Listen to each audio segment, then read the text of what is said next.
dejamos el estudio de la arqueología ya definitivamente después de aquella lección de introducción que siempre es complicada, y comenzamos por lo que se ha llamado normalmente las catacumbas, y que también se pueden llamar, quizá con más corrección, los hipogeos.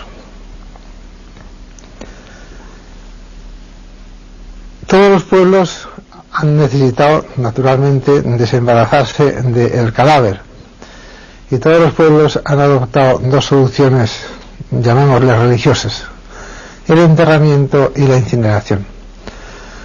Roma participaba de los dos. Enterraba bajo tierra a los cadáveres o los incineraba y los colocaba en pequeños sarcófagos o en pequeñas tinajas que después colocaba en algunos lugares llenos de nichos que se parecen a los palomares, y por eso se llaman columbarios. La ley romana, ya desde la época de la República, prohibía enterrar en las ciudades. También lo prohibió el Antiguo Testamento, y por eso surgen a la entrada de las grandes ciudades, a lo largo de las carreteras o de las vías que llevaban a la ciudad, pues lugares de enterramiento, unas veces colectivos, otras veces familiares. Los colectivos se alquilaba una tumba, pues pagando una cantidad anual o mensual, y se llamaban los colegios temniorium o los colegia salutaria. Y después los familiares, pues eran enterramientos familiares, como su propio nombre indica, en una finca o en un lugar que se había comprado para este fin. Un dato importante, muy importante, para después entender cómo son las catacumbas cristianas, es que en toda la ley romana, ya desde el Digesto, comentado por Marcial, pues se considera que el cadáver es un objeto religioso, incluso el cadáver del ajusticiado, de tal manera que una vez que el ajusticiado había muerto, pues ya se había convertido su cuerpo en cadáver, dejaba de pertenecer a la autoridad civil o a la autoridad militar y pasaba a ser propiedad, por llamarlo de esta manera, de la autoridad religiosa. Este es el hecho por el cual José de Arimatea pidió, en nombre probablemente de Nuestra Señora, el cuerpo del Señor. Por eso Pilato pregunta si ha muerto ya, y cuando le contestan y se asombran de que haya muerto tan pronto, pues concede el cuerpo del Señor a San José de Arimatea, que después lo enterrará en su tumba, y todas las demás cosas que ya sabemos y que cuenta San Lucas en el capítulo 23, San Juan en el capítulo 19, y después San Mateo en el 27 y Marcos en el 15. Al que llama a José, por cierto, nobilis decurio, y Juan advierte que formaba parte del Sanedrín, pero que había votado en contra, digamos en términos modernos, de la muerte del Señor. Muchas veces se ha pensado que las catacumbas, que los lugares de enterramiento, eran lugares de refugio de los cristianos. Esto surge quizá a partir de una novela antes muy conocida, ahora menos conocida, que se llama Fabiola. Los lugares de enterramiento nunca pudieron ser lugares de reunión por el solo hecho, como veremos más adelante, de que si se entierran pues 20 o 30 personas en una catacumba, con la poca ventilación y los pocos medios que había para alumbrarlos, seguramente hubieran pasado a ocupar los nichos en poco tiempo, en muy poco tiempo. Fueron lugares sacros, lugares religiosos, tanto para los paganos como para los cristianos, y eso hizo posible que se fueran transformando poco a poco los cementerios paganos en cementerios cristianos. El nombre de catacumbas es un nombre pues aleatorio. Se debe a que las primeras catacumbas descubiertas después del siglo XVI fue en un lugar que se llamaba Azcatacumbas, y se empezaron a llamar catacumbas ese lugar, y después ya pasó a ser nombre genérico de los enterramientos fundamentalmente cristianos bajo tierra. También hay catacumbas paganas y también hay catacumbas judías, pero normalmente se les llama hipogeos, utilizando un término pues más amplio. En el siglo III y sobre todo al comienzo del cuarto, es cuando sucede el que las catacumbas en Roma, que han ido ensanchándose por debajo de la ciudad, llegan a tomar contactos las unas con las otras, llegando a ser una auténtica red, pues casi como un metro de una ciudad moderna, pero muchísimo más complicado. Y también en ese momento, al final del siglo III o comienzo del siglo IV, es el momento en que la Iglesia pues tiene catacumbas propias, no como propiedad de una familia cristiana, sino como propiedad de la Iglesia como tal. El título por el cual la Iglesia poseía, aun en tiempos de persecución, las catacumbas, y poseía también algunos templos sobre la tierra, es un problema que todavía no se ha resuelto, pero evidentemente así fue, porque cuando Constantino da su edicto de tolerancia, una de las cláusulas es que se le devuelvan a la Iglesia sus propiedades, y por tanto tendría la Iglesia que tener propiedades reconocidas para que se le puedan devolver. Dejemos ya los temas históricos, así que he dicho muy deprisa, y porque lo pide el programa y porque además es un elemento interesante, vamos a decir que en las catacumbas surgen una serie de oficios propios. Uno de ellos es el de los fosores, de los que se ha hablado mucho porque llegaron a estar considerados como una orden menor, podríamos decir, órdenes menores que ya han desaparecido como tales. Pues llegaron a formar parte de la clerecía de la Iglesia, los hombres que trabajaban en la catacumba. Después había los artífices, el artífice que probablemente se refiere al que pintaba. En la persecución de Diocleciano, en la iglesia de Cirta, pues preguntan a los 3 diáconos, 4 diáconos y a Llanario, Meráculo, Fráctulo, Mañines, Saturanio, Victore, Saturnino y los demás fosores, dicen las actas, que si eran cristianos, claro, contestan que sí, y Saturnino, que es el prefecto, pregunta ¿cuyo condición es? Y contesta artífice, el artífice. En el cambio, a otro que le preguntan de qué condición es, contesta que su condición es fosor, el que excava los enterramientos. A partir del siglo IV, con el Papa San Dámaso, que gobierna la Iglesia del 336 al 384,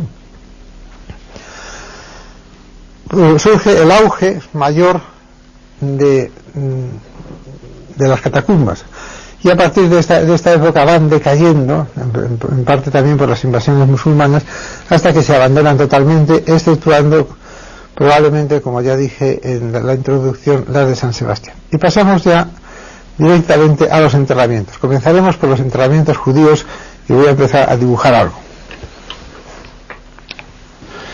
No encuentro el que dibujamos, me parece que era este.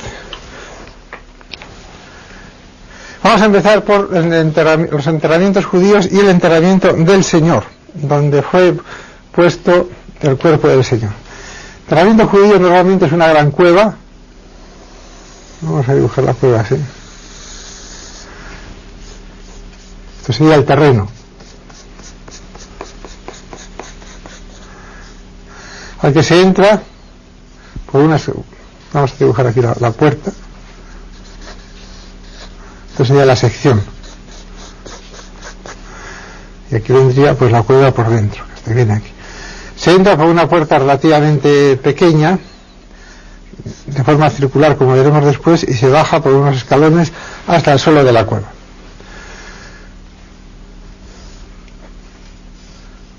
Vamos a dibujarlo así. Este es el terreno hacia allá. Aquí van los escalones así. Yo creo que se verá bien. Aquí hay un canal.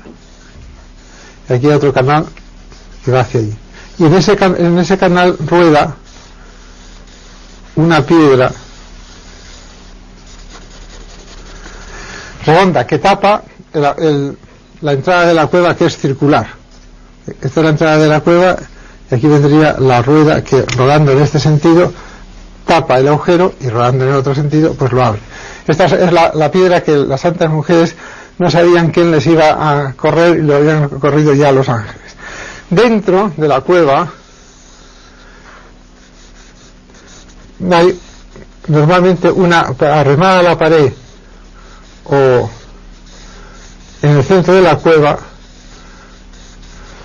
suele haber una mesa de mármol, exactamente lo mismo que lo que puede ser ahora una mesa en una sala de disección, donde se colocaba el cadáver.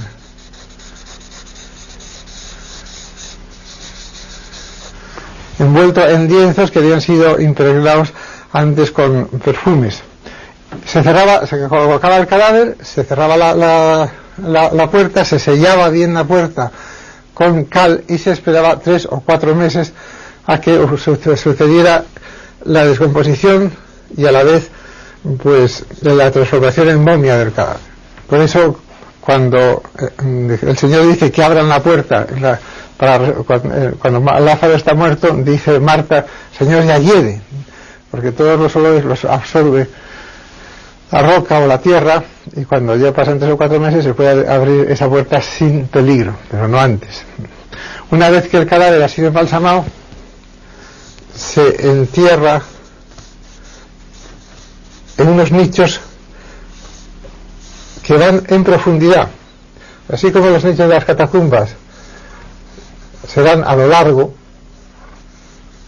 Aquí es donde entrará el cadáver en este sentido.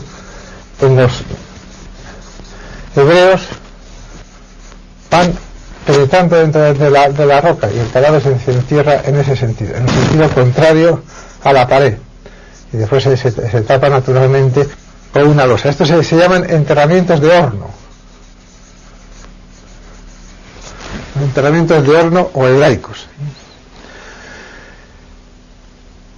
¿Qué podemos decir sobre interpretaciones o ayudas de este conocimiento al conocimiento de la Escritura? Pues algo muy importante. Una de ellas es que María Magdalena estaba llorando aproximadamente aquí, de rodillas,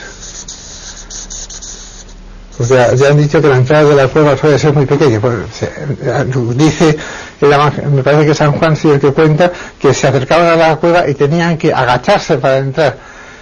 Llegó primero Juan, como se pueden acordar, y llegó y se agachó, metió la cabeza, pero no entró esperando a que llegara Pedro. Pues aquí está la pobre María Magdalena llorando porque había desaparecido el cuerpo del Señor, y el Señor se le apareció detrás de ella.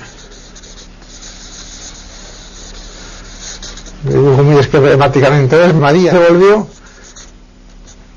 habló con el Señor pensando que era el hortelano, porque ni le veía, porque estaba mirando dentro de la cueva. El Señor estaba afuera y mucho más alto. Cuando se volvió, cuando le dijo el Señor, pero María, y ella contestó Raboni, pues entonces se volvió, cuando le vio, cayó a sus pies y se abrazó a los pies del Señor, que los tenía ahí al lado.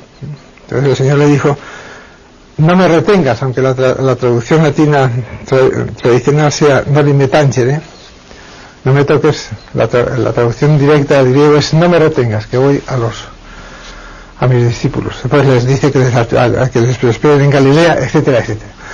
Estos son los enterramientos judíos. El enterramiento que después también adoptará en Palestina algunos cristianos.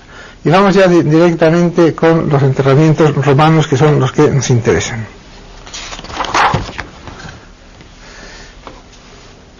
Estos son los enterramientos normales sobre tierra. Consiste en una fosa que se ha cubierto simplemente con tierra, o que se cubre con un túmulo,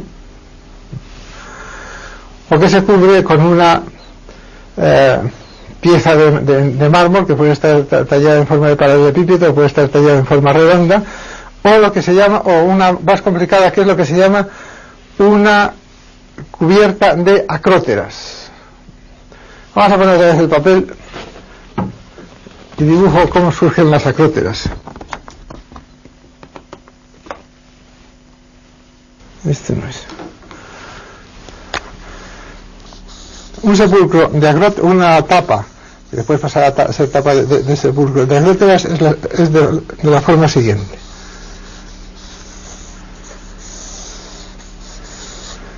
una pieza de mármol que se sigue tallando de esta forma. Esta es esta cara y la otra es la cara lateral. Entonces, a partir de aquí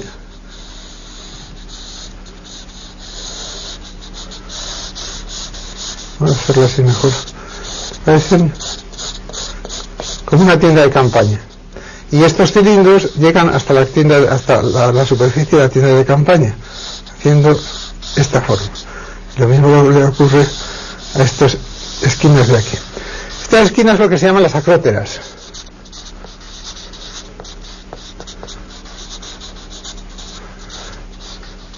Que originariamente son las piezas de cerámica que tapan la llegada al borde de las tejas romanas o griegas, que parecen mucho a una teja plana actual. Es una bandeja, al lado de esa pieza se coloca la otra bandeja. Claro, el agua entraría entre estas dos en la ranura que forman la unión de las dos bandejas. El agua iría en esta dirección y en esta dirección, y esto se cubre con la embriche, que es un medio tubo también de cerámica que tapa naturalmente las dos piezas para que el agua no caiga. Bueno, pues al llegar al borde del tejado, pues para que no se vea esta unión se colocan una pieza también cerámica, muchas veces, algunas veces con una decoración. Esto es lo que es una acrótera.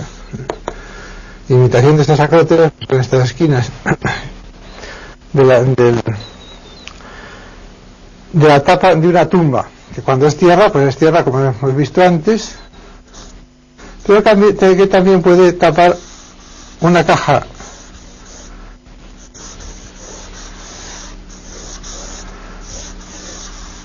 de piedra que se llama el sarcófago, en su auténtica sentido el devorador de carne, porque eso es lo que muchas veces está dividido en dos flancas, en cuatro, y ya con una decoración. La más típica es un rosetón central con el busto del muerto. Me voy a hacer aquí, aunque ya quede poco papel. Una vez hecha la fosa para enterrar el cadáver, pues puede enterrarse directamente, puede revestirse todas las superficies de cerámica o de piedra, se puede verter la tierra directamente sobre el cadáver, pero lo que es muy normal es poner 3 ladrillos y otros 3 ladrillos de 60 por 60, que es el bipedale romano, el más conocido, más utilizado, quiero decir, apoyado en aquí estaría el cadáver, apoyado en los dos lados de la pared, y encima pues se cubre todo con el túmulo de arena o de piedra o la tapa de piedra que hemos visto antes y que ahora también veremos. Nos habíamos quedado en las acróteras, en la tapa de una tumba con acróteras. También, sobre todo en África, existe esta tapa de medio circular, bastante rara, que no vamos a entrar más en ello. Y el sarcófago que decía antes, con la tapa de acróteras, que ese será muy común y muy difundido. Y esto que está aquí a la derecha, ya que lo ha salido, pues lo digo ahora, es un arcosolio, y quizás sea lo mejor dibujarlo ahora. Un arcosolio tiene como finalidad el aprovechar más el espacio.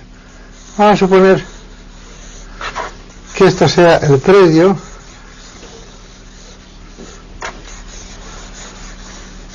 de un cementerio. Esta sería la puerta principal, después se disponen en calles. Pues veremos una lámina más detallada de todo esto. O sea, en calles se disponen pues las tumbas. Claro, según va habiendo más enterramientos, pues cada vez esto se va cubriendo, la superficie se va cubriendo más. Y llega un momento en que ya no se puede enterrar a más gente.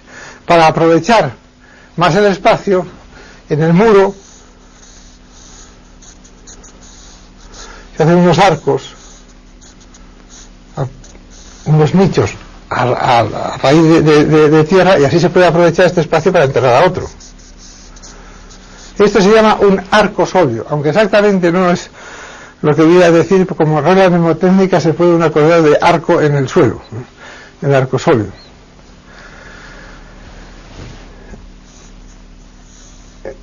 Que es un elemento que pasará de la superficie a debajo de tierra, porque ocurre lo siguiente: cuando está saturado ya totalmente el cementerio, no se puede enterrar a nadie más y no se puede salir uno naturalmente del predio que le corresponde, la única solución es bajar, entrar dentro de tierra para seguir enterrando. Y ese enterramiento se suele reducir a partir de una especie de casita.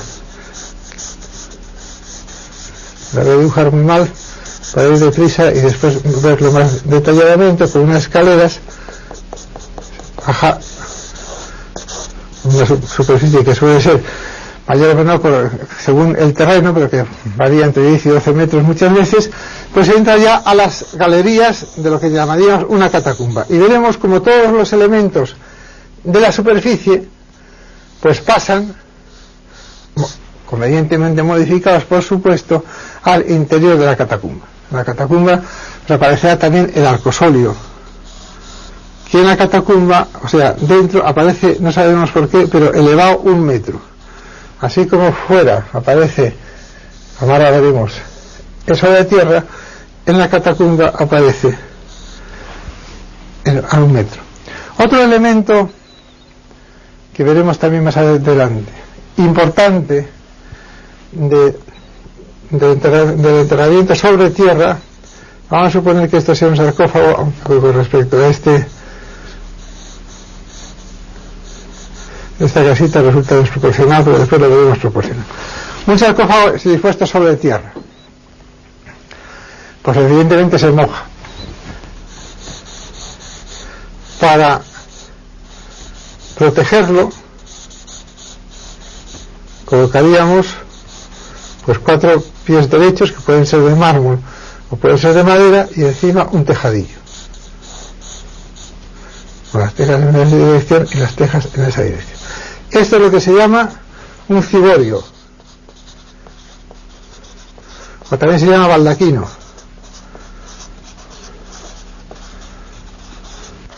Su origen, como acabo de explicar en este momento, es el procurar que no se moje el sarcófago que está debajo.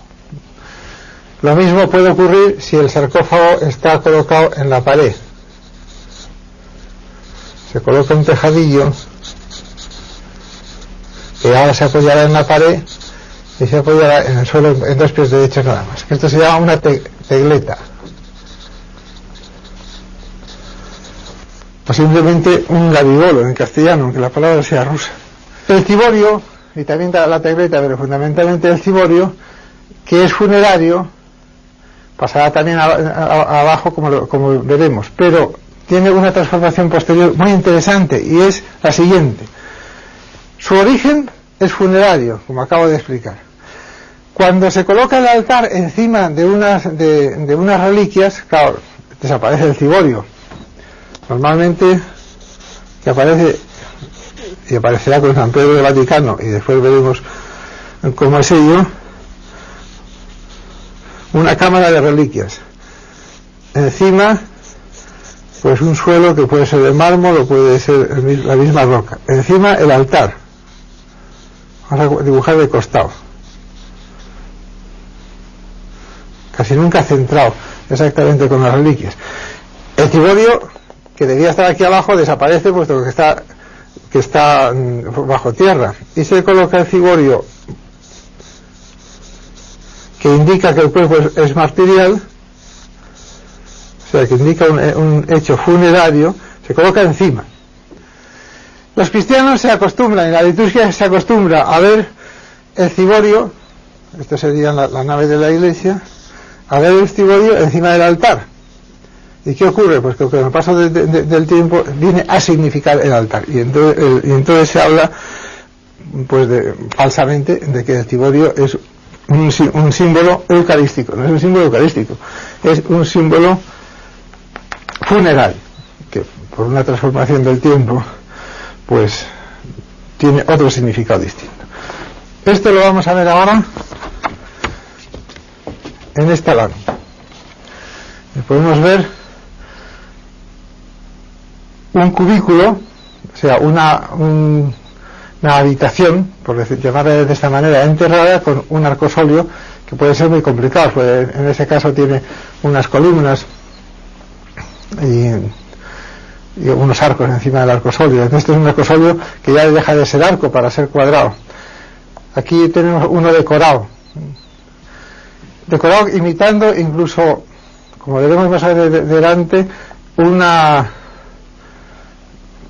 verja para impedir que los animales accedan al sepulcro. Aquí uno muy sencillo, de aquí otro muy decorado. Vamos a hacer un poco de prisa porque además esto lo veremos con más detenimiento. Me parece que tengo aquí, para también mostrarles ya como un resumen, empezando un tipo de resumen, los enterramientos que habíamos visto al comienzo. El enterramiento sencillo, el enterramiento con tébulas o con ladrillos, el que acabo de explicar con la índice puesta encima de unos ladrillos para que no caiga la tierra, el mismo efecto pero con piedra. Y estos son unos enterramientos muy interesantes, en que son enterramientos en pozo no accesibles. Esto se utiliza ahora, naturalmente también, se hace un pozo profundo y se entierra el primero. Una vez que está enterrado el primero, cuando pasa el tiempo y han de enterrar el segundo cadáver, se entierra encima, el tercero encima, etcétera.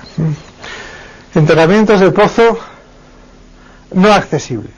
Y este es un enterramiento de pozo accesible, o sea que en vez de ser una tumba encima de la otra, las tumbas están en las paredes, y entre una y otra pues existe una especie de un pozo rectangular que normalmente es lo suficientemente ancho para que quepa solamente un hombre, o sea que de aquí a aquí podrá haber unos 80 centímetros o 1 metro.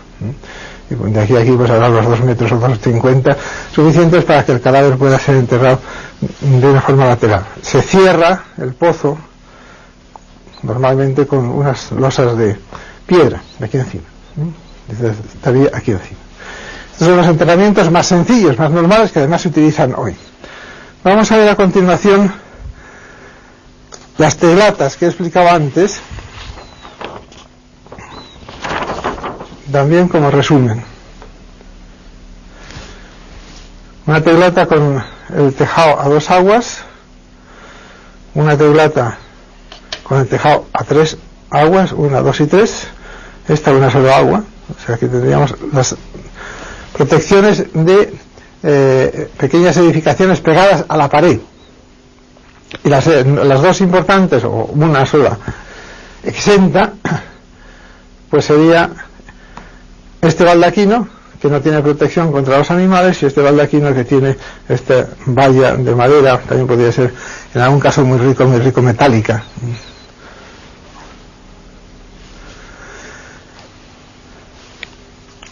Y ahora veremos algunos tipos más extraños de arcosolio, de cubículos, o sea, de enterramientos, en este con una especie de recuerdo del arcosolio. Este está decorado, y este está mucho más decorado. Podemos ver, como estas cosas las veremos después al estudiar las catacumbas, aquí les digo un poco deprisa.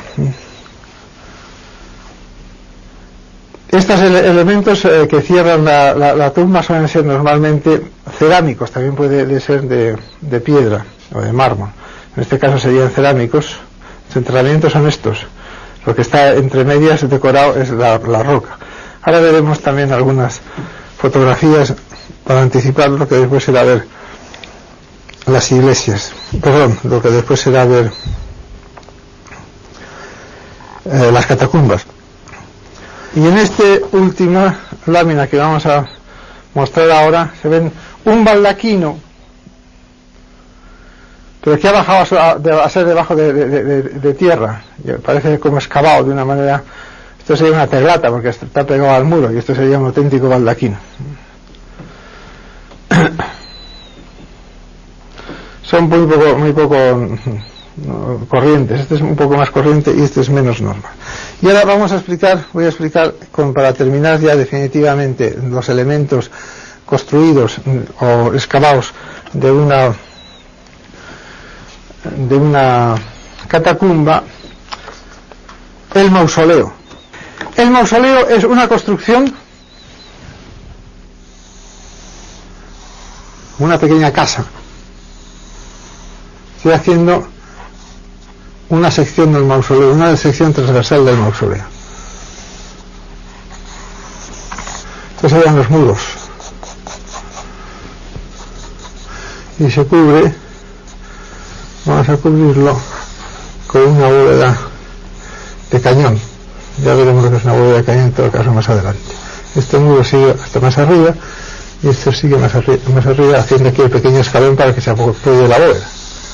Y encima pues una cubierta de madera. Este es el muro y se lo muestra. A ver si se me tuerce un poco. Y esta es la parte interna del arco. Estas son las dos paredes internas. Estas paredes internas normalmente tienen en el suelo dos arcosolios, el primero y el segundo, que lo vamos a cortar aquí. Este es el muro y este es el arcosolio. En el otro lado pues aparecería lo mismo. Dentro de este arcosolio pues habría un enterramiento y aquí estaría otro enterramiento. Aquí habría un enterramiento y aquí estaría otro enterramiento.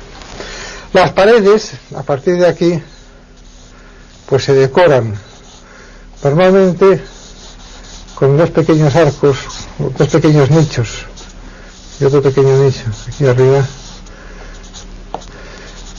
donde muchas veces hay pequeñas tinajas para enterrar las cenizas, y el resto pues sería simplemente lóculos para enterramientos en las paredes, o en el fondo también habría normalmente otro arcosolio. Y con esto pues hemos terminado los elementos fundamentales de aéreos e internos de las catacumbas, y ahora pues pasaremos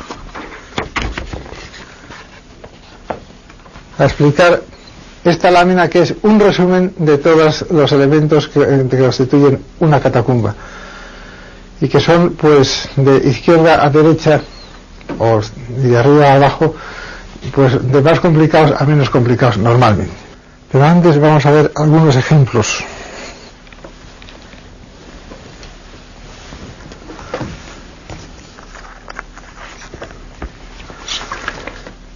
Este primero, a mi derecha un cubículo decorado, y a mi izquierda pues está una serie de cubículos tapados con cerámica, unas tapadas además con barro y otras simplemente que se ven. De todas maneras no se debe uno confundir, porque lo que parece algunas veces pues masas de barro son masas de la misma roca. Arriba a la izquierda se ve una de estas losas caídas y se ve el cubículo por donde estaba colocado el cadáver. Vamos a ver en el cubículo del Buen Pastor otro cubículo pues decorado con pinturas muy sencillas, simplemente son unos arcos, y arriba el Buen Pastor, que ya tendremos ocasión de estudiar pues muy detenidamente. Y más adelante dos arcosolios Uno, el de los 4 santos, que también tendremos ocasión de estudiar más detenidamente, y otro, el cubículo de los 3 jóvenes en el horno. Se ven allí, aquí en el fondo del arco, se ven los 3 jóvenes en el horno. Y yo creo que con esto pues hemos terminado. Ha sido un recorrido rápido de los elementos de la catacumba. Y ahora vamos a hacer el resumen al que aludía antes. La tegleta. Aquí está el sarcófago y está cubierto por estas tejas. Sí, escondido, apoyado en uno de los muros laterales del cementerio. A continuación he dibujado pues un sencillo arcosóleo que está medio cubriendo, porque no llega a taparlo del todo, las 3 piezas de piedra que cubren pues la tumba. A continuación, seccionado para que se viera bien, un mausoleo que además corresponde exactamente con el que aquí está dibujado seccionado, y antes había intentado pues apuntar un poco los arcosolios de abajo, estos lugares para cenizas, unos arcosolios altos, aquí en este no los posee. Esta es la sección, y esto serían pues la disposición de las tumbas en el suelo, aquí abajo y aquí, 1, 2 y 3, y después esta sería una sección por esta especie de armario, pero hecho de ladrillo que hay ahí arriba.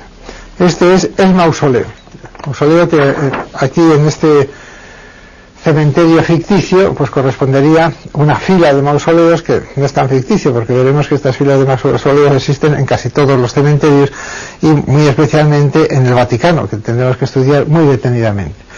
Aquí han aparecido una serie de tumbas sencillas con una estela, algo a que no he hecho referencia antes, pero simplemente una placa de mármol o de piedra puesta vertical para escribir allí el nombre del muerto y alguna quizá pues frase laudatoria de su vida. A continuación, un mausoleo que está muy lejano, que ha sido abierto para producir una escalera que baje a la catacumba. Y aquí simplemente un ciborio de los que ya he explicado muchas veces. Entramos en la catacumba, bajando por esta escalera, y aparece aquí, lo primero que nos aparece es una lucerna, una pequeña oquedad en el muro de la catacumba, para que se pueda colocar ahí un candil. Ya explicaremos, si me acuerdo en la próxima clase, lo que es un candil, porque a lo mejor hay gente que todavía o que ya no sabe lo que es eso. Una galería transversal a esta entrada, con una serie de nichos. Este nicho está abierto, todavía no ha recibido a nadie, y están cubiertos con estas placas de cerámica a las que hice antes alusión, y que tienen el nombre del difunto o una frase piadosa inscrita, en este caso con una pintura roja que se pinta con una pluma de ave, no por la parte del cañón sino por la parte de los pelos, y da una escritura pues muy típica. En este caso serían ya placas de mármol, y aquí pues pone Erucilus, por ejemplo, con una orante, que ya explicaremos lo que es. En este caso una orante y un áncora, el significado que significa la fe o la esperanza. Siguiendo por esta galería hacia abajo, aquí nos encontramos con un lúculo, o sea, ya un espacio grande, una habitación. Se entra por esta puerta, esta es una sección para poderla ver por dentro, en que pues, es simplemente una serie de enterramientos. Muchos de ellos están decorados en el techo y en las paredes, y veremos muchas decoraciones de pintura que corresponden a grandes espacios dentro de la catacumba. Pero también hay pinturas, y muchas, que corresponden a la decoración de los arcosolios, que al bajar para abajo nos lo habíamos saltado. Este está pues inspirado en el arcosolio de los 4 santos que antes habíamos visto en una lámina. Aquí hay un arcosolio sencillo. sin decoración. Claro, el tráfico por estas galerías es muy pequeño, pero sin embargo hay gente, aunque solo sea los fosores que realizan los enterramientos, y también algún familiar que viene a ver a los muertos, y a los cristianos que muchas veces venían también a ver pues el lugar donde estaban enterrados los mártires. Y a eso necesita una ventilación para que la gente no muera allá abajo. Esto es, que está representado aquí, es una chimenea de ventilación que llega hasta el cruce de dos galerías. Normalmente estas chimeneas de ventilación están situadas en el cruce de galerías. Son suficientes para mantener la vida aquí abajo, pero de una manera muy, muy precaria, y evidentemente para iluminación no sirven casi para nada, porque la luz no llega hasta abajo. Vamos a ver, para terminar esta clase, una lámina que tengo aquí de un pozo de ventilación, y ya en la próxima pues veremos algunas catacumbas más pues detalladamente. Este es un pozo que está visto desde abajo y que se ve clara una luz, pero ahí al final un pozo de ladrillo como el que he representado en la lámina. Y con esto pues dejamos la clase y anunciamos la próxima.